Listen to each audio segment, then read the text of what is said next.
आपकी जिंदगी, अब जो अर्थव्यवस्था चौपट हुई है, अब अगले 10 साल में भी कुछ नहीं होने वाला है।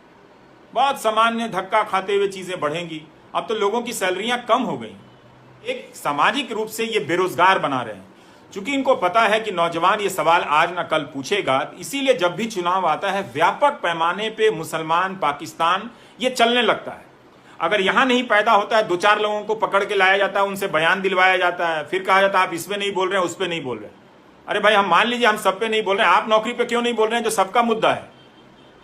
और आप टैक्स दे रहे हैं, मेहनत की कमाई से सरकार को टैक्स दे रहे हैं, और 4 संपादक अंग्रेजी में लिखते हैं नहीं सरकार को अपना खर्चा कम करना चाहिए। क्यों भाई? क्योंकि सारा पैसा उठाकर बड़े उद्योगपतियों को दे देना चाहिए।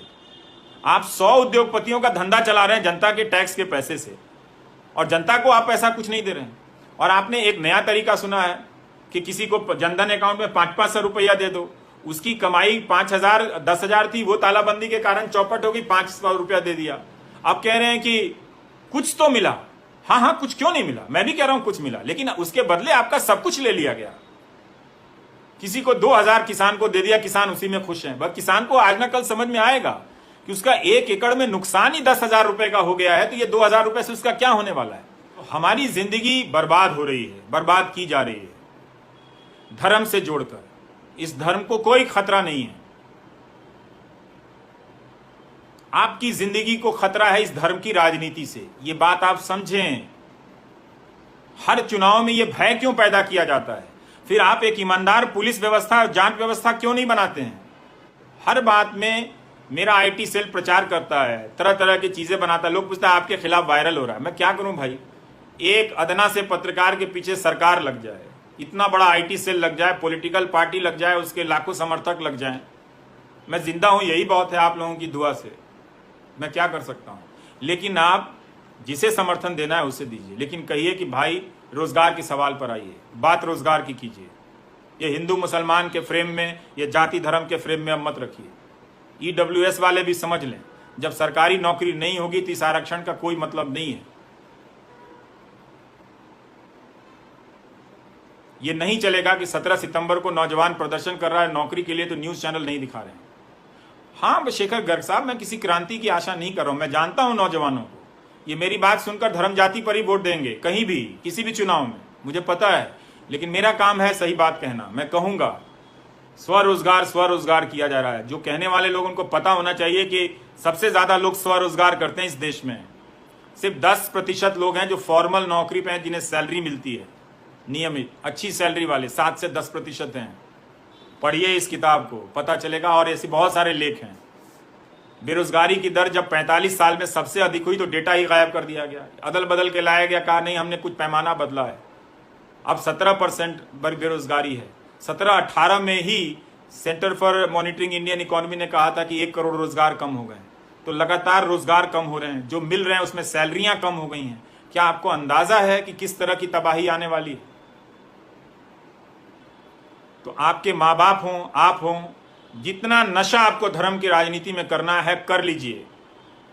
वक्त अब आपको नहीं मिलेगा, वक्त गुजर गया। अब अगला 10 साल हम मामूली तरक्की के लिए भी तरसेंगे जिस हालत में पहुंचा दिए गए हैं। मामूली, राज्यों के पास पैसे नहीं हैं, सैलरियां अब नहीं मिलेंगी समय पर। तो आप देख लीजिए हमारा क्या है, हम तो गाली सुनते रहते हैं, आप सुनाते रहेंगे। तो आप देख लीजिए कि उसमें क्या है। मेरी कोई बड़ी बात नहीं है, मेरी परेशानी कोई बहुत महत्वपूर्ण चीज़ नहीं है, पर मैं बड़े फलक पर देखता हूँ तो ऐसा कोई तबका नहीं मिलता है मुझे जो परेशान नज़र ना आ रहा है। आपकी जवानी है साहब, अच्छी नौकरी नहीं मिलेगी। कितने क्वालिटी के लोग हैं। मान मुझे तो 4-5 शिक्षक मिले थे, उन्होंने मेरी ज़िंदगी बदल दी। कैसे बदली? उन्होंने मुझे अच्छी किताबें दी, उन्हें मुझे पढ़ना सिखाया, वरना मैं रट रहा था किताबों को। मैं नहीं समझता था कि मैं ये किताब क्यों पढ़ रहा हूँ। सिर्फ 4-5 टीचर ने मेरे पूरे क्लास के लड़कों को बदल दिया, और वो सब अच्छी नौकरी में गए, अच्छे काबिल लोग बने।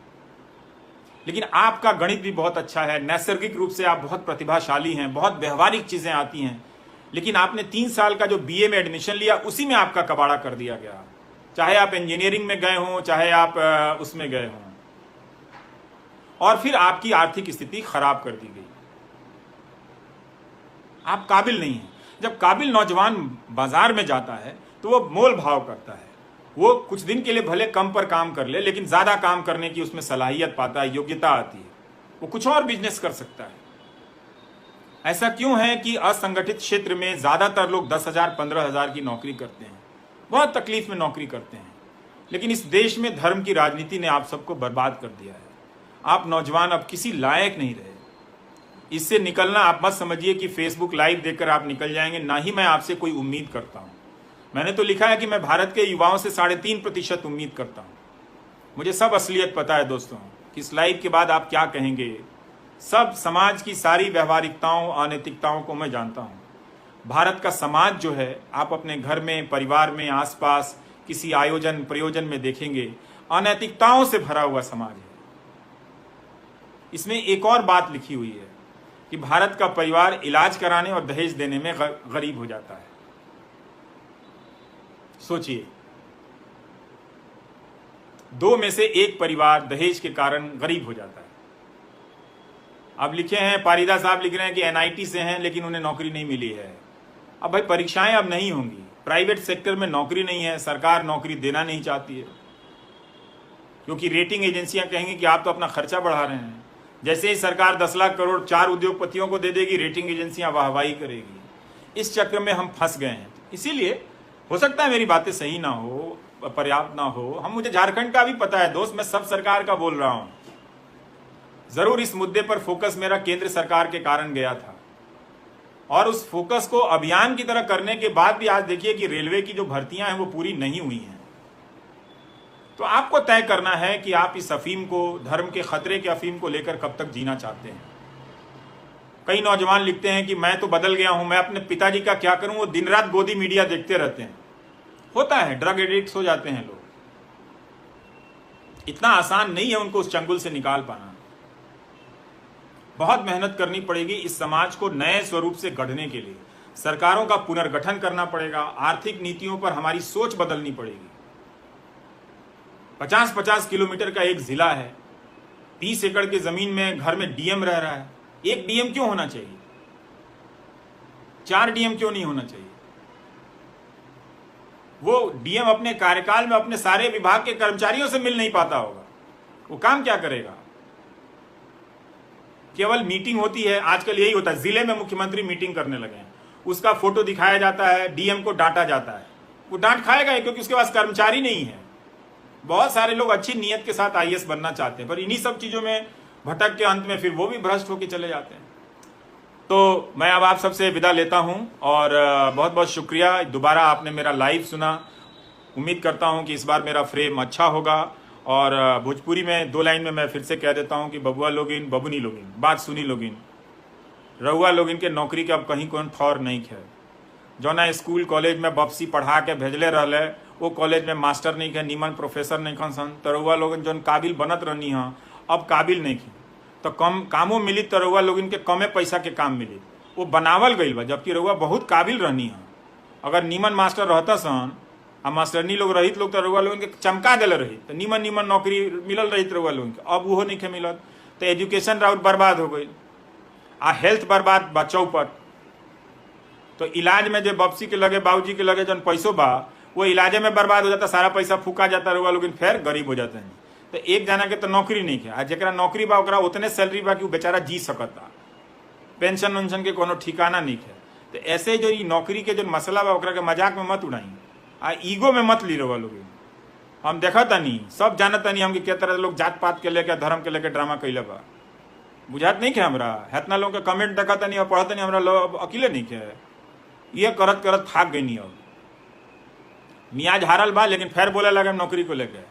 बिहार चुनाव खातिर हम चुप में बानी, संबंधित नहीं है, ओकरा बादो बोलल जाई।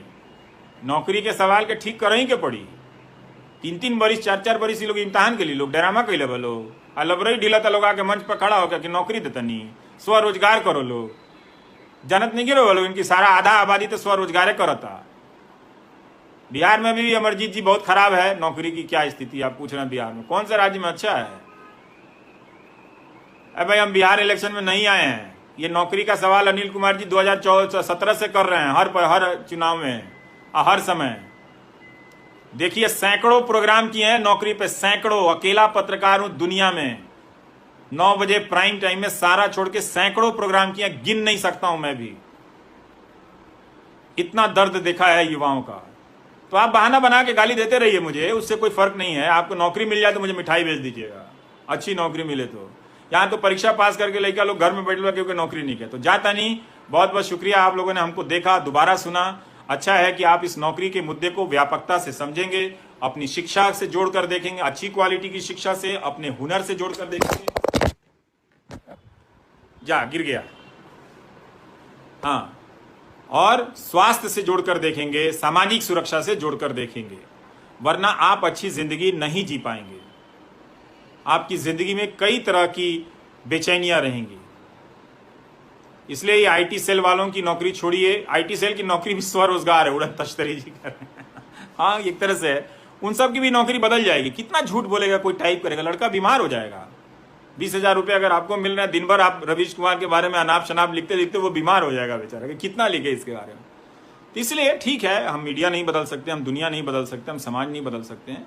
हम जो बात कह सकते हैं वो बात मैंने आज आपसे फिर से कही है, हम 1000 बार कहेंगे, हजारों बार मैंने चिट्ठियां लिखी है नौजवानों के नाम। तो इसलिए लफा शूटिंग मेरे साथ नहीं भैया, कि चुनाव आया है तो मैं बोल रहा हूँ। इतना बोला हूँ नौकरी के सवाल पे कि कई चुनाव गुजर गए, अभी कई चुनाव गुजरेंगे इस नौकरी के सवाल पे। इसलिए आप सबको शुभकामनाएं। आप अपने ज़िले के कॉलेजों का हाल लीजिए, अस्पतालों का हाल लीजिए, प्लीज़ कुछ ठोस बदलाव की तरफ आप बहस को ले जाइए, जिससे नेताओं पर, सभी दल के नेताओं पर